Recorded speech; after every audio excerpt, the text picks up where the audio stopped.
When I finally quit my job and actually started doing this teaching thing as a full-time gig, I was desperate for students. I didn't care who you were. If you were interested in taking piano lessons, my price was negotiable. So I ended up getting questions from prospective students and be like, hey, hi, do you take adult students? I'm like, yeah, who doesn't take adult students? I understand now a little better why some of the people that they had called said I don't take adult students. Adult students are especially rewarding and especially trying group of students. So let me explain to you from the teacher's perspective some of the things that we're running into as we teach adults versus kids. One of the big things I learned, and it was a big deal for me, it's probably not a big deal for other teachers with different personalities, but for me, I'm not like a super extra encouraging, soft, hey, you can do it when you can't do it. That's my whole thing is you're here because you can't do it. So let's learn how to do it together. Of course you can't. You're not good yet. We'll get there. So just the amount of encouragement that adults need to keep going and to feel normal and to rest assured that the struggles that they're going through are normal, that's unique to adults. Kids, whatever, they fail all the time. That's pretty much their whole life. They're at school. I don't know if you remember school or not, but it sucked. It was a whole lot of failing at a lot of stuff all day, every day until finally the sweet relief of summer. So yeah, kids they're just here and whatever, I messed up. Okay, I got to do it again. Cool, I'll do it again. But adults mess up and they're like, well, I wonder what's wrong with me. Maybe it's that my finger's acting up again, or maybe it's that I'm not talented enough, or maybe I should quit. No, don't quit. You just messed up once. Do it again. You're probably going to need to do it 20 more times after that in order to be able to play it smoothly. That's what's normal for a human being. Adults are so much smarter, so much faster. You ask better questions. You're involved. You're spending your own money. That's great. That's really helpful. So kids just show up and they're like, whatever, turn the page, and I guess I got to play whatever you tell me to play. And adult students, you know what you want out of this thing. Now, you don't know how to get there, and that's some of the other challenges and stuff. So that's why you need your teacher. But you're here, and when you don't understand something, you're going to ask, because after all, you're paying for this thing. So what does this mean? I want to understand what this means. That is so relieving, so encouraging for a teacher to be able to have a student that you know is fully there, fully engaged. This probably has a lot to do with adult insecurities, but generally adult students are a lot more hesitant to just try again when failure is on the line, which is always. So when we're in a lesson, I get a lot more from my adult students. Okay, yeah, I'll practice that and bring it back to you next week. Where the kids, I tell them, hey, I want you to try this thing. And they'll even while I'm still talking, I'm still trying to tell them about their lesson. They'll interrupt my talking to try it out and see if they can do it, and see if this is going to be too hard this week or whatever. And adult students are always just wanting to make sure that you fully understand it and then let me go to my house and mess up there privately and then come back to you and bring you a finished product. And lessons just don't work as well that way. So adults who are just willing to jump in, mess up, try it again, generally have more successful lessons. And that hesitation, trying to encourage adults, why don't you try it one more time? I know you messed up, but that's okay. Try it again. You're going to try it again. You're going to be like, I don't know what's wrong with me. I'm I know you're just a human being. Try it again. And you're going to mess up again. I'm expecting that. I'm expecting about 15 more mess ups. And then I'm waiting for you to get to that 16th one when you finally get it. I knew you were going to get it all along, but for you to hear yourself finally get it after 16 tries, that's really what I'm going for here in the lesson. And the fact that you only want to try it twice and then tell me that you're going to take it home, that makes it a little bit more difficult sometimes.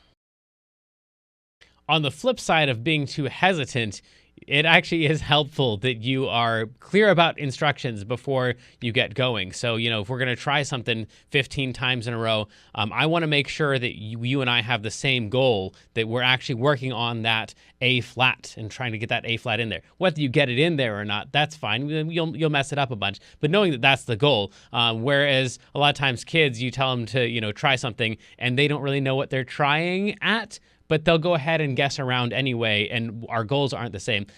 That happens a lot too in like school and stuff. Like you ask them a question and then they're just like trying to give you a random answer. I don't know, is it 36? Is it 42? Is it 28? Like, I don't even remember what the question was, but is it 16? How much longer until recess? So all of that stuff makes the lesson time get wasted. And when you're asking pointed questions to make sure that we have similar goals, that's really helpful.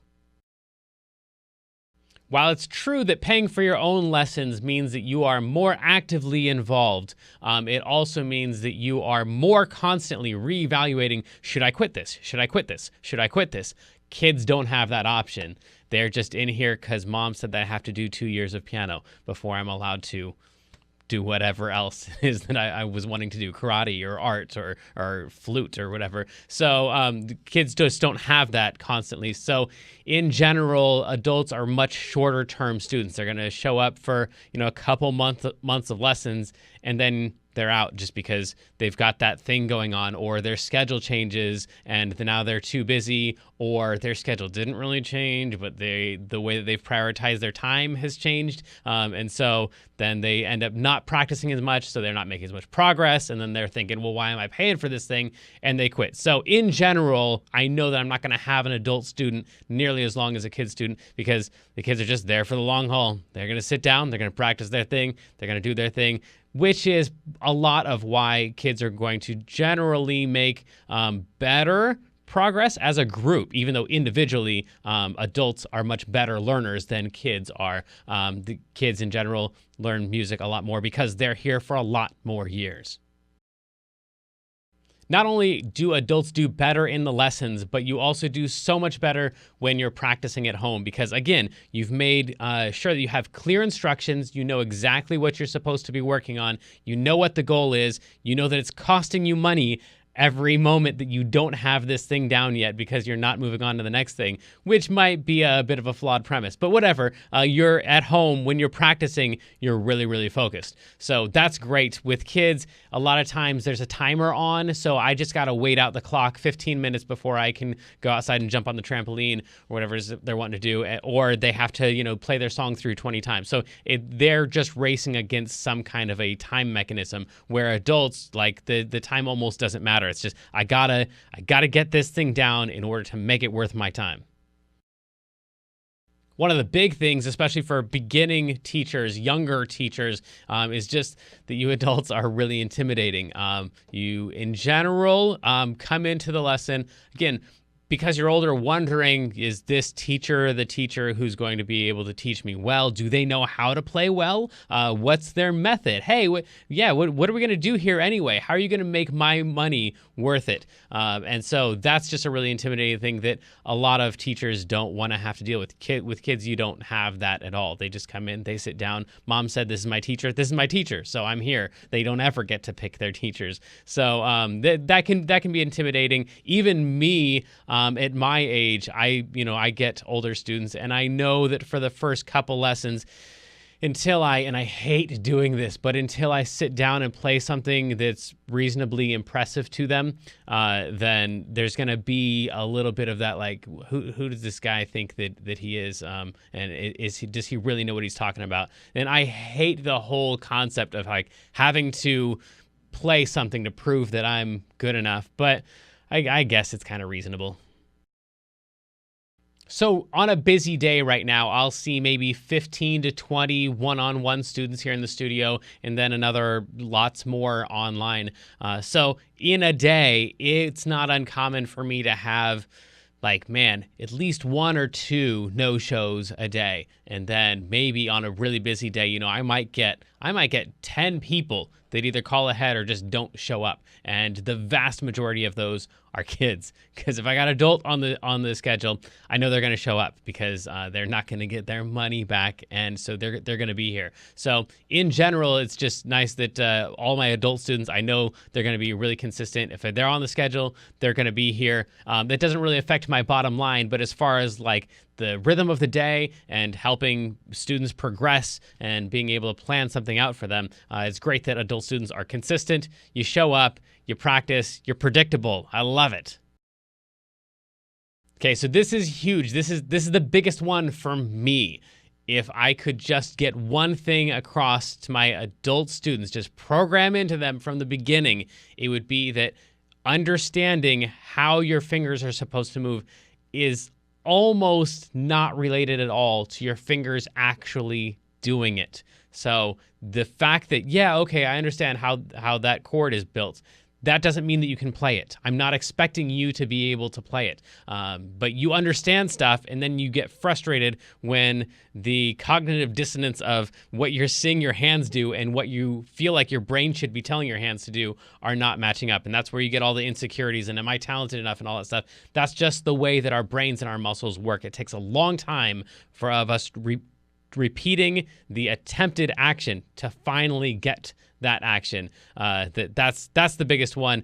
Kids, again, they're just here to do whatever they're told. So they don't have nearly as much of that stuff. And again, they're used to failing because they play sports where they mess up most of the time. Occasionally, they'll kick a goal in. Occasionally, they'll hit the ball. But the vast majority of their life is spent just failing repeatedly. And as adults, like the last time you failed, man, it was a long, long time ago, and it definitely wasn't in front of some teacher.